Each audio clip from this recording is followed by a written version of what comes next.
Today I'm listening to EPICA Stabat Mater Dolorosa. Keep watching. Hi everybody, it's Christi Bovee with the Voice Love Company. Please be sure to like, subscribe, and don't forget to hit the little bell below so you don't miss a single video or when I go live. This video is brought to you by enthusiastic voice lovers just like you. Thank you. I do want to say a big thank you to my Patreon patrons and invite you to join us over on Patreon. This entire summer, my Patreon patrons gave me all of the requests, and it was really a lot of fun to get to know them better, find out what they really like, and get their requests at the very top of the list. If you want to join in on the fun, I'll meet you over there on Patreon. Well, I was really pleasantly surprised when one of my Patreon patrons requested EPICA Stabat Mater Dolorosa. This is actually a piece of music that I know. It is by Pergolesi, and he wrote it in the final weeks of his life. It's considered a musical setting. It's a sequence of pieces that lasts about almost 40 minutes long, and it's the first song in the sequence. It's written for soprano and alto and violin 1, violin 2, viola, cello, and organ. So this is going to be very interesting because I know EPICA has played with an orchestra before. I believe that the last EPICA video that I watched had an orchestra with it. It was in a concert kind of setting. Super excited to hear this song, and Floor Jansen is doing the duet with Simone Simon. So I can't think of anything bad. This all sounds like good stuff to me. Let's dig in.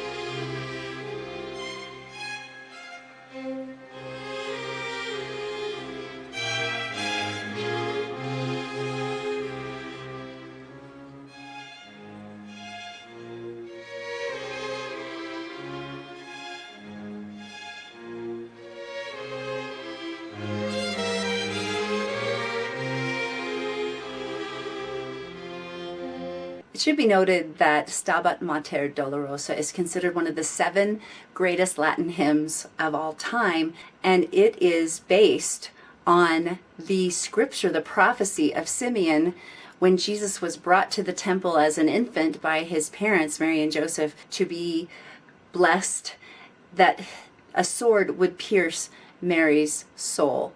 It's said that this hymn, the actual Latin text itself, originated during the 1300s at the height of the Franciscan devotion to the crucified Jesus. So it is considered a Stations of the Cross hymn because all of this relates to the crucifixion of Christ, to that Holy Week period, the Passion of the Christ. And so you've got to kind of take into context all of this, even though we're listening to a Dutch metal band with 2 amazing Dutch metal female vocalists who front these incredible bands.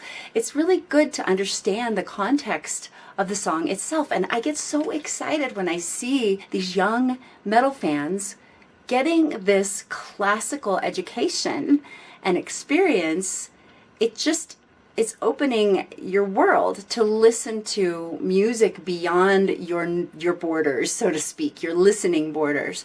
So I really love that, and I think it's just worth knowing all of that before we get too much more into this actual piece of beautiful music by Pergolesi. So let's have me stop talking now and listen to this singing, which I know is going to be glorious.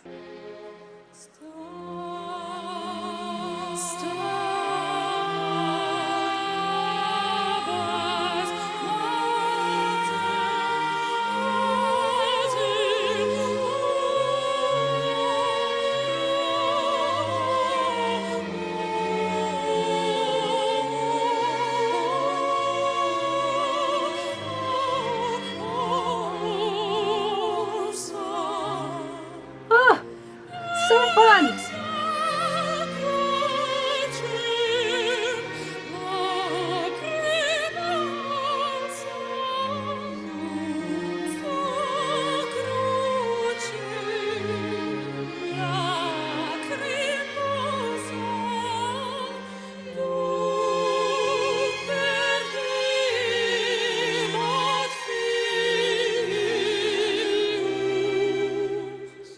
So I'm interested to see that Flor is singing the alto part of this song while Simone is singing the soprano part. And it seems to me that it is in a little bit higher key than I've listened to it before. I actually listened to it with a countertenor and a soprano, so that may be why. They might have lowered it.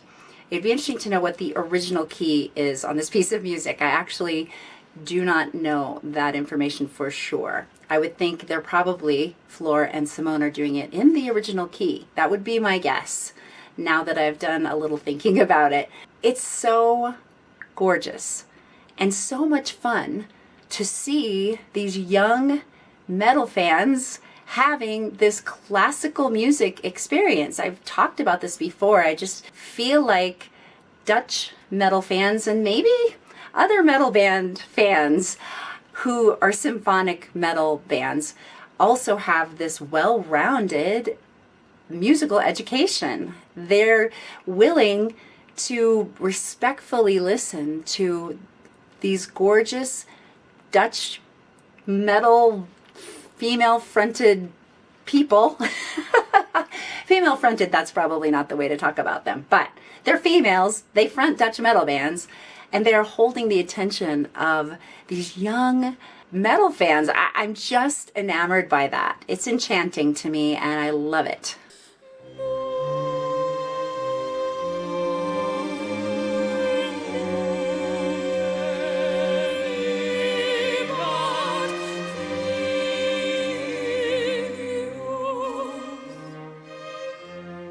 Beautiful.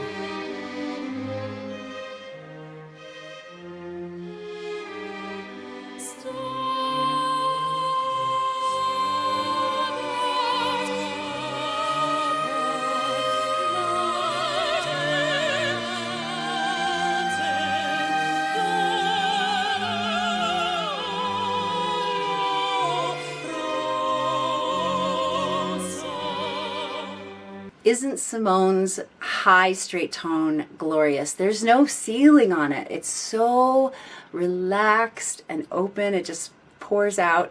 And I love the beautiful richness that Flor is bringing in her alto, contralto, really is what it is, singing. It's just beautiful. What they're doing, what they're creating together is glorious. It's really knocking my socks off. I am in heaven right now.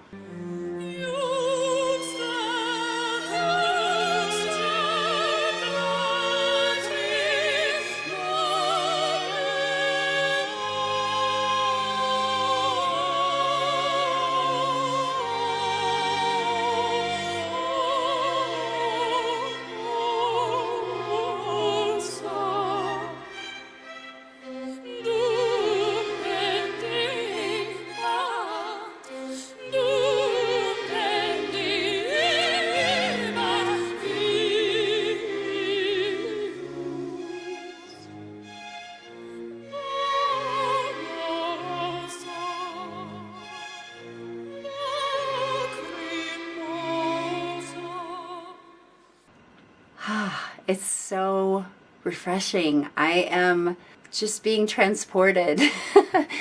In my heart, I am being transported to another place. And it's so beautiful. It's reminding me of my need for beauty, my need to stop. It's the pause that refreshes. I think that was an ad campaign for a soft drink or something here in the United States, but it really is. It feels like it's a little mini vacation for my heart.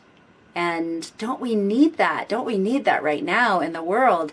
We need these moments of beauty. This is why the arts are so important and why we need them. We need to be supporting them, even in this prolonged situation that we are finding ourselves in the world. And so I just want to encourage you, go back and listen to this one. I have the link in the description box below for the original video. Just sit, close your eyes, and really let this music just wash over you. Let the beauty wash over you. It is so incredibly special.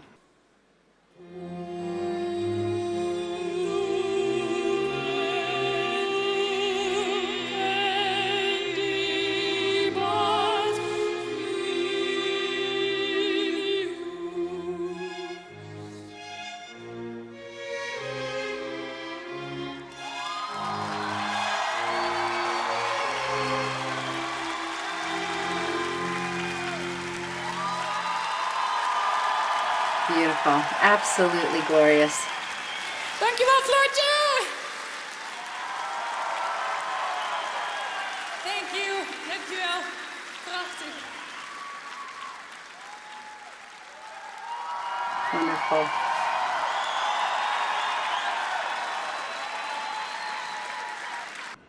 Okay, let's deconstruct this glorious masterpiece a little bit more. Well, I come away from this performance with the word reverence on my heart and my lips now, because that is really how Flor and Simone approached this, and it was really amazing to see this is how the audience approached this piece of music as well.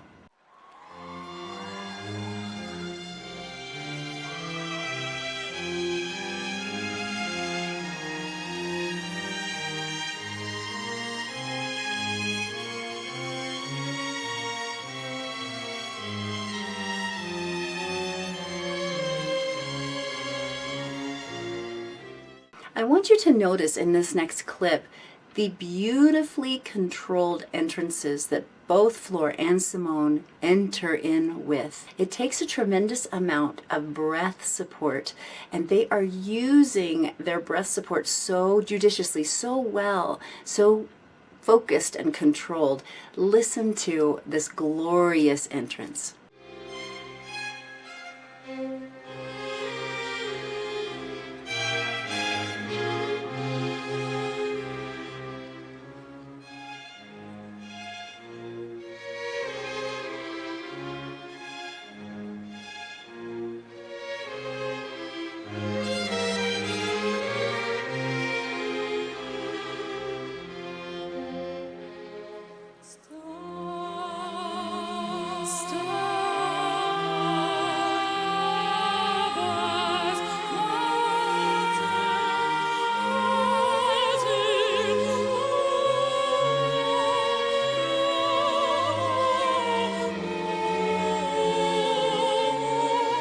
When you sing a duet, you have to be very mindful of your volume, and they're singing into microphones, which is not how this piece is normally performed. Obviously, it's done in a hall that has some acoustics, or if it is amplified, the microphone is further away. So kudos to the sound engineer, the audio engineer, because the balance is really quite good between their two voices. They're also trying to regulate their volume, and you could see Simone kind of grabbing for her earpiece, trying to maybe balance it a little bit, push it in a little more so she can hear, or tuck it out. You don't know exactly what was happening, but she definitely is trying to regulate her volume. And you also see the vocalists looking at each other, and that is another thing that needs to happen when you're singing a duet like this, a duet of any kind really. You have to have that line of sight so you can get your entrances and exits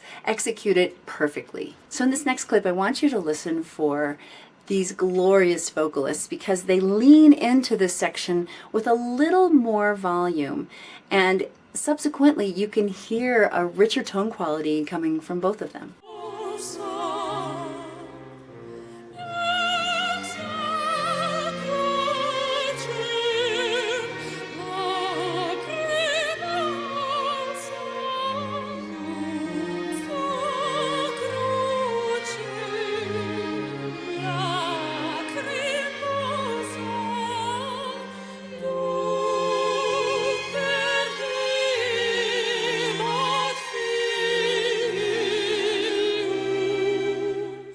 But my favorite part is coming up in this next clip, and that is the gorgeous straight tone that Simone gets with this very quiet dynamic marking. I would say she's probably at a mezzo piano dynamic marking here.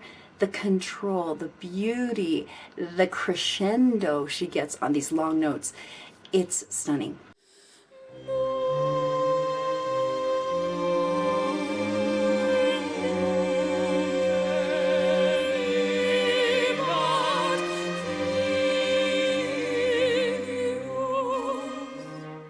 So let's go back and listen to this one more time. And what I want you to hear is the way they ebb and flow.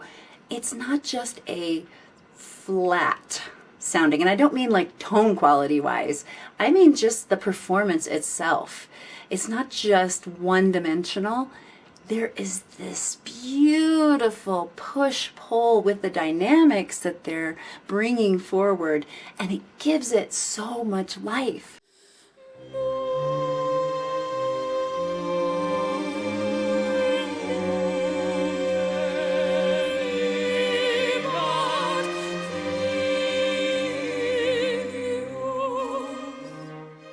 And they're just warming up, because as the song continues, their voices continue to open up more and more. You can hear them getting more and more comfortable with each other, with the orchestra, with the piece of music itself. It just continues to blossom.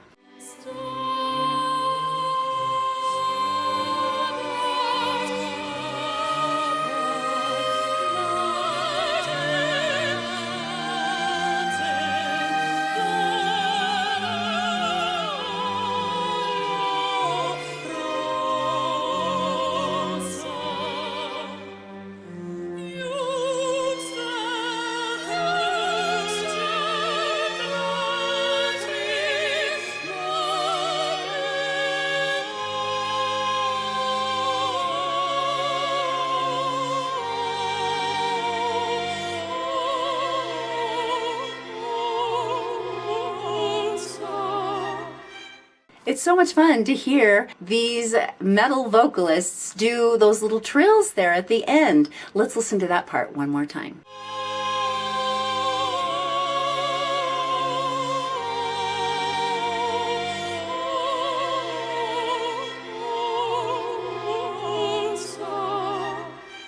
You know they have got to be having so much fun right now.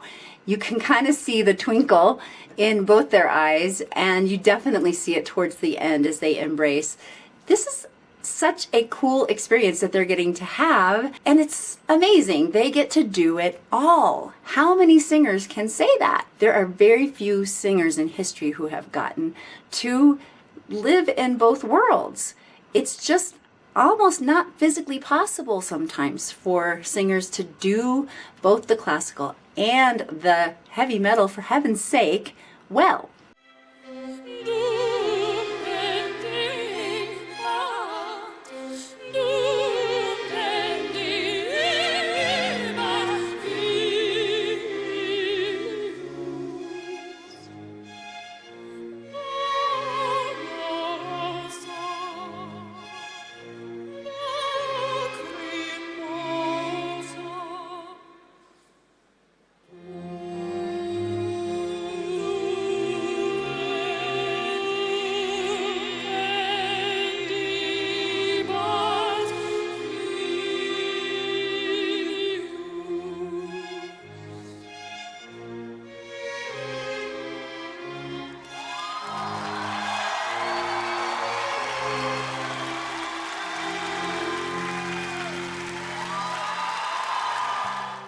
Well, that's it for me today. Like if you liked it, subscribe, and don't forget to share with someone you know loves Simone Simons, Flora Jansen, and EPICA.